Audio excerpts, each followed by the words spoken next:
Ito ang balitang dapat malaman ng taong bayan na tila pilit tinatago at pilit ayaw umanong ipalabas ng mga bayarang media sa publiko. Sadyang tunay nga talaga na hindi natutulog ang karma at kahit kailan ay hindi mananaig ang kasamaan laban sa katotohanan dahil matapos nga ang umano'y mga kabulastugang ginawa nitong si Benny Abante laban kay Vice President Sara Duterte ay tila kinarma na nga ito dahil tila tuluyan na nga rin itong tinalikuran ng kaniyang sariling simbahan at maging ng mga church leader ng Baptist Congregation ay kumpirmadong official ng sinuportahan ang pagtakbo ni VP Sara Duterte bilang Pangulo ng Pilipinas sa darating na 2028 national election. Pero bago tayo magpatuloy, kung bago ka pa lang sa aking channel ay huwag mo nang kalimutang mag-like, comment at mag-subscribe para lagi kang updated sa mga susunod nating video. Sa diyang kinarma na nga di umano itong si Pastor Benny Abante matapos na ito'y tila tuluyan ng tinalikuran at ilaglag ng ilang mga church leaders ng Baptist Congregation. Ayon nga sa kumpirmadong balita source online, Baptist church leaders nagkaisa undivided support kay VP Sara pinakita at tila dumistansya na kay Abante. Isang nilagdaang manifesto mula sa grupo ng mga pastor at church leaders ng Baptist Congregation ang umani ng atensyon matapos nilang hayagang ipahayag ang kanilang suporta sa pamilya Duterte, partikular na kay VP Sara Duterte kasabay ng paglilinaw na hindi na umano kumakatawan sa kanilang hanay si Congressman Benny Abante. Direkta sa naturang manifesto ang mensahe ng grupo na nais nilang ihiwalay ang kanilang kolektibong posisyon mula kay Representative Benny Abante na isa ring kilalang religious leader ngunit may ibang tindig sa kasalukuyang usaping politikal. Sa mga larawang inilabas, makikitang personal na inabot ng mga pastor ang manifesto sa opisina ni Harold Duterte at may kasamang simbolikong pagtaas ng kamao, indikasyon ng kanilang pagkakaisa at paninindigan na tila pagpapakita ng lumalawak na suporta kay VP Inday Sara mula sa iba't ibang grupo sa lipunan. At para sa buong detalye pa ng balita, narito't panoorin natin ang full video.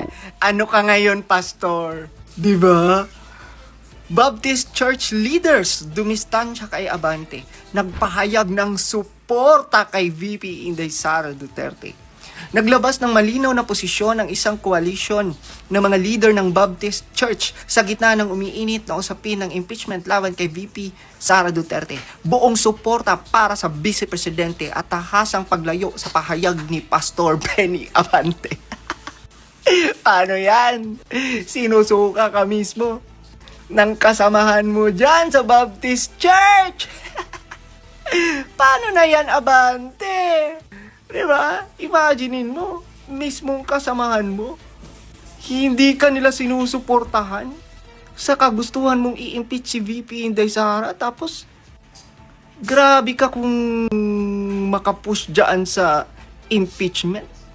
Wala na talaga. Diba? Nakakahiya.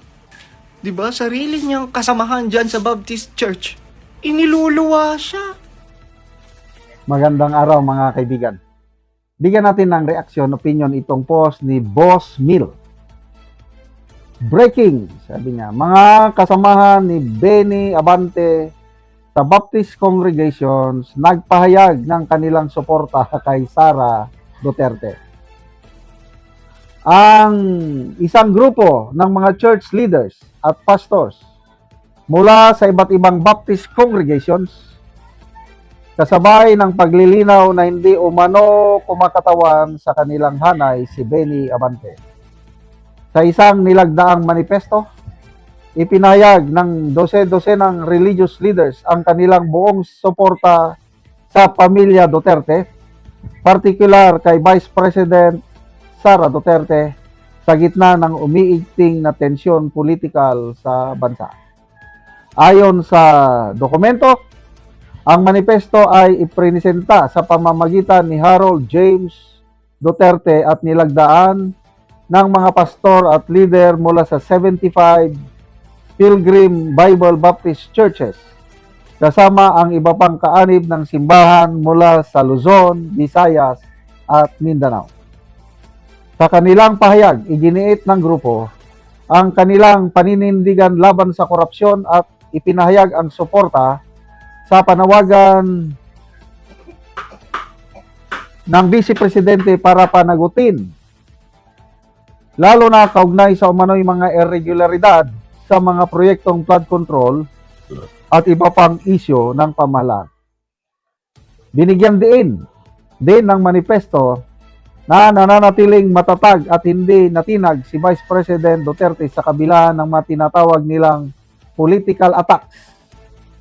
Nag-alay din ng grupo ng panalangin para sa kanyang kaligtasan, lakas at katatagan. Samantala, nilinaw ng mga membro ng grupo na si Representative Abante na isa ring religious leader ay hindi nagsasalita para sa kanilang komunidad, lalo na sa kasalukuyang usaping politikal na may kinalaman sa Vice Presidente. Makikita rin sa mga inilabas na larawan ang mga pastor na personal na nag-abot ng manifesto sa tanggapan ni Representative Harold Duterte habang nakataas ang kamao habang simbolo pagkakaisa at suporta. Ganun ba? Kamao. Bagamat walang direktang batikos kay Representative Abante sa dokumento, malinaw ang layunin ng grupo na ihiwalay ang kanilang posisyon mula sa mambabatas. Inaasahan na ang hakbang na ito ng mga religious leaders ay magdadagdag pa sa lumalaking bilang ng mga grupong hayagang sumusuporta kay Vice President Sara Duterte sa gitna ng umiinit na sitwasyong politikal sa bansa. Yan o, nakaganon sila sa picture o. Hindi ko maipakita ng ano. So, nandyan yung manifesto. So, nakapirma 1, 2, 3, 4, 5, 6, 7, 8, 9, 10, 11. Oh. So, grabe. Salamat po sa mga Baptist leaders, pastors na ito. Ako, marami akong kaibigan na Baptist, Southern Baptist, Fundamental Baptist, name it. Marami akong kaibigan. Pag nagbasa ako ng mga post, yung mga comments, nako, kikita ko yung mga pangalan nila. Very active sila sa social media, nagko-comment laban sa Administrasyong Marcos, pabor kay VP Sara, and of course, sa mga Duterte. Yung kaibigan kong mga Southern Baptist sa Agusan del Sur, nung bago mag-eleksyon ng 2022, in-invite pa nila ako doon sa kanilang convention. Pinagsalitaan nila ako tungkol sa politika. Kaya lang, yung mga Baptist na yan, sumusuporta kay yung Unity. Noong latest kaming nagkita, nung December ata, sabi ng Baptist leaders, nabudol tayo, General. O nga, grabing pagkabudol. Ang hina ng presidenting ito. Well, wala tayong magawa. Nasa huli ang pagsisisi. Oh, ano ngayon? Bishop Abante, pasok! Hindi lahat ng mga dito sa Mindanao, mayroon pang malaking grupo, MELC ang tawag nila, Mindanao Evangelical Leaders Council. Ito naman yung mga iba't ibang simbahan na ito. Kasi ang Baptist matawag din na evangelical yan, Southern Baptist. So, yung chairman at president, mga bishop, kilala ko. Nako, very vocal sila against corruption. Kasi sabi nila na God hates corruption. At ang gobyernong ito talamak ng corruption, it must be stopped. May mga nagpayag sila ng manifesto nung kasagsagan itong flood control na scam.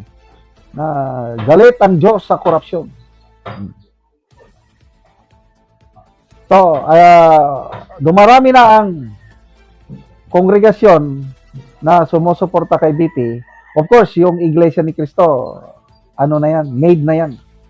Huwag, kailangan pa bang itanong yan? Hindi na. Kasi sa 2028, sigurado, ang i-endorso ng Iglesia ni Cristo, walang iba kundi si BP Sara. Ano pa? Of course, KOJC. Ito, mga Baptist, mga Evangelicals.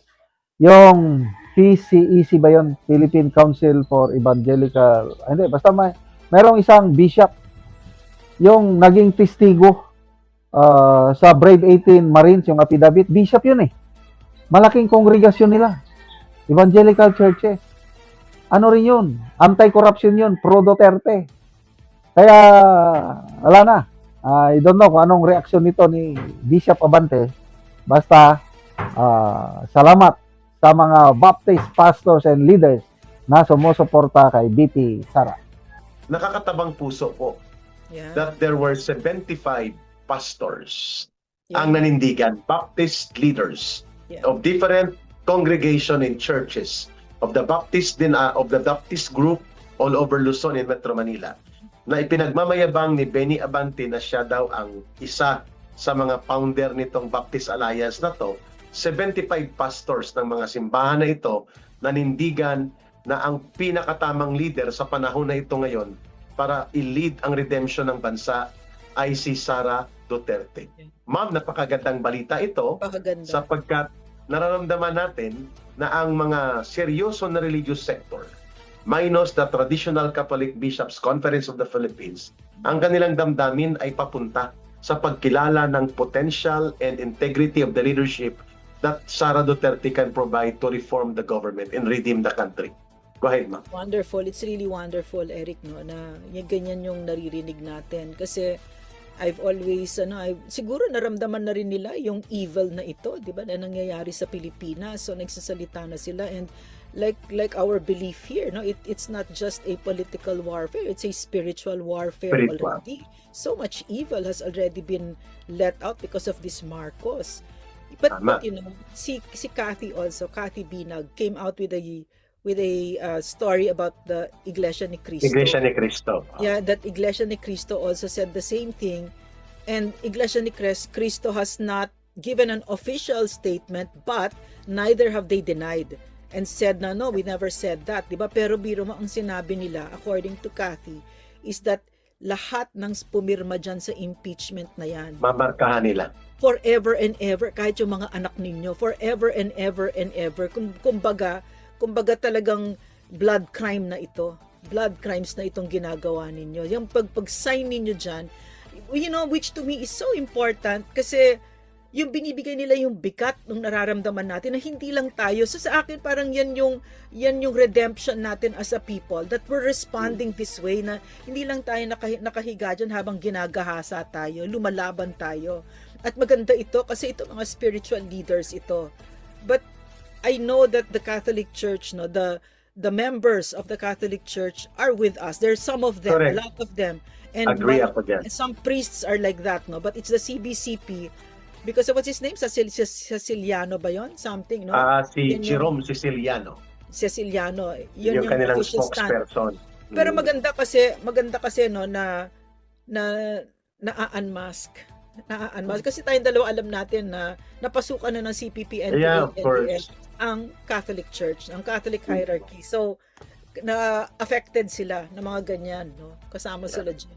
No? And of course, nung nakaraang linggo, bago ang botohan, yung CPP infiltrated churches, like Iglesia Filipina Independiente, United Church of Christ in the Philippines, at yung National Council of Churches nila na mayroon pong Christians for National Liberation na organization underground, at konektado po ito sa front organizations ng CPP, NPA, NDF na bayan at mga party list. They called against Sara Duterte. Dapat i-impeach, papanagutin si Sara Duterte. Pero Ganda, tahimik sila. Nagsalita sila, ma'am. Coalition of the religious people daw to impeach Sara Duterte, pero pumapalakpak naman sila at sumasahod posible kay Marcos. Kaya ipokrito, mga Padre Damaso kung sa kasaysayan ng nobela ni Jose Rizal.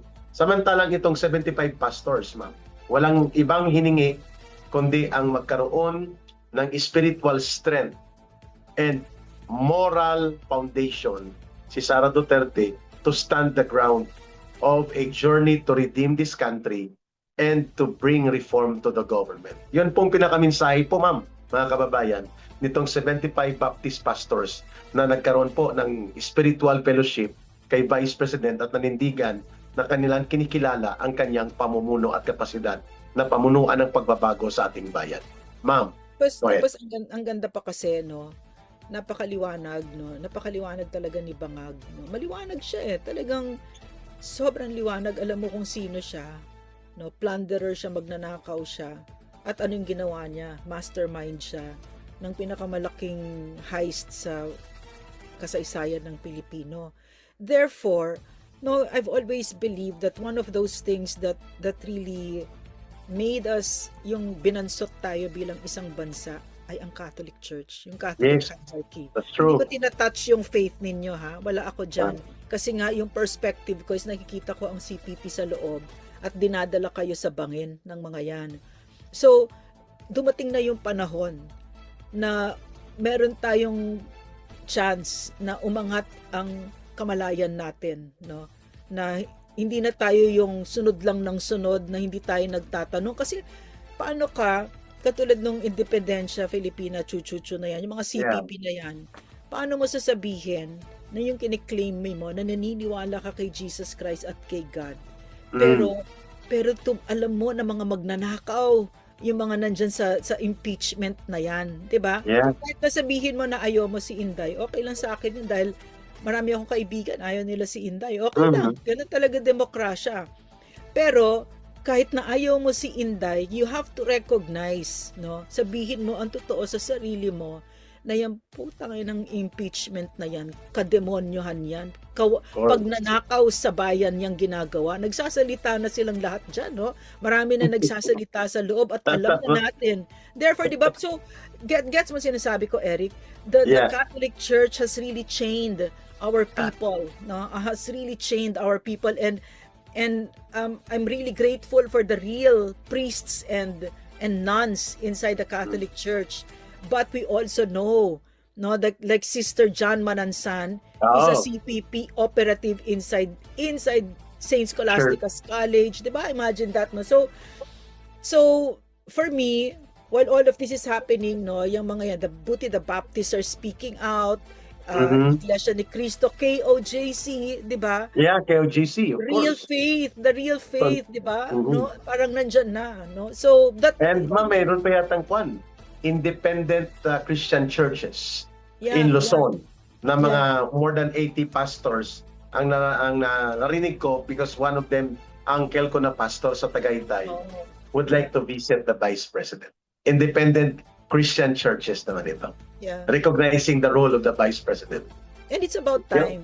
It's about time, no, that the Filipino will also grow up, 'di ba? Kasi like my personal experience kasi with this, yung KOJC, yung pagkakakilala ko sa KOJC, nabukas talaga yung mata ko, nabuksan ng mata ko. Meron pa lang, kasi I was so turned off by anything Christian, no? Talagang so turned off because I saw the hypocrisies, the contradictions, the most cruel people I know, yung mga ganyan, di ba?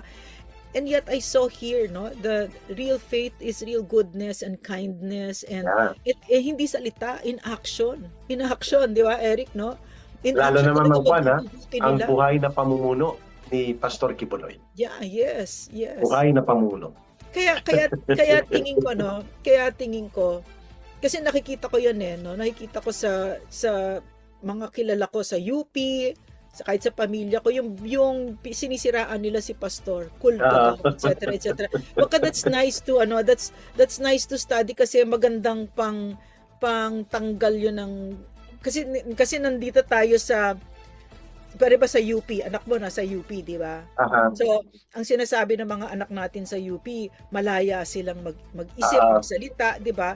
Pero tinanong ko yung anak ko, totoo, malaya kayo? Paano pag sinabi mo na gusto mo si Duterte? Malaya ka ba? Siyempre hindi, di ba? Tatahimik sila. So, hindi yun kalayaan, di ba? Binigyan ka lang ng mas malaking hawla. So, meron kang ilusyon ng kalayaan, which is a more dangerous thing. So, my point is, no, in that UP thing, they will just say, Kibuloy, kulto. Di ba? Right? So that will natatakot kasi mga teenager yan, di ba? So, they want the peer pressure, di ba? Yung acceptance ng peers nila. So, kahit natatanggal yung critical thought nila na hindi na nila aralin yung buhay ni pastor. Hindi nila kilalanin si pastor, which is what an intelligent person ought to do, 'di ba? Instead of kulto, 'di ba? Or sabihin DDS bobo. DDS bobo talaga. Hindi nyo ba alam kung ano yung accomplishments ni PRRD? Kaya ka libre sa UP, gago, kasi libre ka ni PRRD. At Diba? kaya bumagsak ng todo-todo at naapektuhan ang recruitment ng kabataan sa mga schools at universities.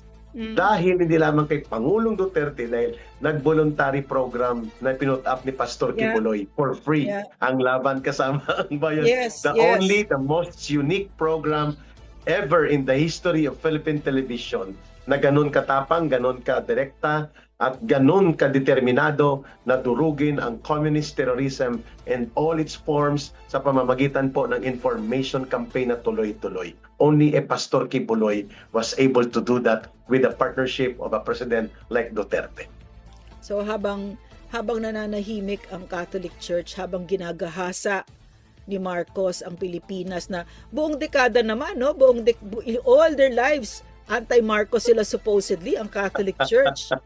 Na ano naman ang nagbago sa isip nila na itong si Marcos Jr. mas malaki pa ninakaw dun kay Marcos Sr. 'Di ba? Yes. Na sabi nila against sila all their lives, ngayon mas tahimik pa kayo sa peeping may sore throat, 'di ba? Grabe, 'di ba? So for me, no, because we've gone through hell, no, we've paid so much for this. Kumbaga tuition natin ito. Gusto ko matuto talaga tayo. Matuto tayo ng totoong critical thought, 'di ba? Na diyan pa ba tayo? Are we going to surrender our thoughts, our capacity for critical thought to a church that has proven, to their leaders that have proven to be traitors to their own country and the biggest hypocrites, 'di ba? Correct. Like what's his name? Villegas, what's his name? Si Socrates Villegas at si Ambo David. Yeah, really. Yan, nga- sila yan. Kasi nga I'll keep going back to yun ang kagandahan ni Marcos. Napakaliwanag niya. Kaya naman anong masasabi mo sa balitang ito? Kung mayroon kang hinaing at komento ay mag-comment ka lamang sa ibaba ng videong ito. Maraming salamat.